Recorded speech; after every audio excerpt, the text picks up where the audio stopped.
This poem is called Hate, a fun subject. People must know how ugly hate is because they always try to justify it with reasons. A Sunday school class in the church basement, natural light flooding the windows, 10 and 11-year-olds sitting in a circle talking about hate. Nate hates Indians. Well, my uncle was killed by an Indian, he says. See? A reason. Reasons don't create hate. Hate fishes for reasons. Let us all admit to ourselves that hate is a stand-alone condition. Let us pause before we even label hate an emotion. When I'm irritable, I'm having an emotion. When I'm sad or gleeful or anxious, I'm having an emotion. Emotions come and go and change imperceptibly like the backlighting of an urban art show. Emotion sees us, but a release is always implied in the seizing, a letting go in the clutching. Emotions contract and expand like a respirator, breathing for us if we're unable to do so on our own, but never forgetting to inhale and exhale. Hate is not an emotion. Hate is a condition. Hate is more than a condition. Hate is possession.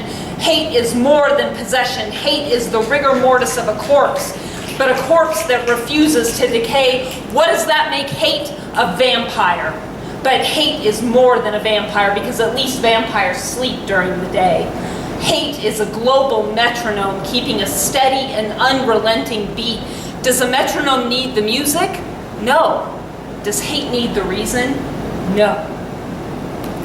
I grew up around them. I have to work with them. They want to destroy our society. They're taking our jobs. They buy Steve Madden shoes with their Social Security disability checks. My hard-earned tax dollars pay for their food stamps. One of them killed my uncle. Excuses. Hate is our own darkness turned inside out, and since when is someone else responsible for our darkness? Hate is not a series of offenses by others that colonize us from the outside in. Hate is our own inner imperialist, hungry for power, taken by force or by ambush, ambushed by strength or by stealth. Hate is our own inability to name and befriend our fear. Hate is the throat of a cobra, the justification, the venom. Love doesn't need a reason, nor does hate. Does a mother love her child because he picks up his room? Hate is not the answer to an equation, an equal and opposite reaction to any force applied to an inert object. Hate is a grotesque distortion of our own weaknesses, a gargoyle perched on the first letter of our first name when we sign over accountability for our choices. The only way out of hate is into our scars, into the ways we lie to ourselves, into the terror we have of losing something we love. Hate owned is hate transmuted.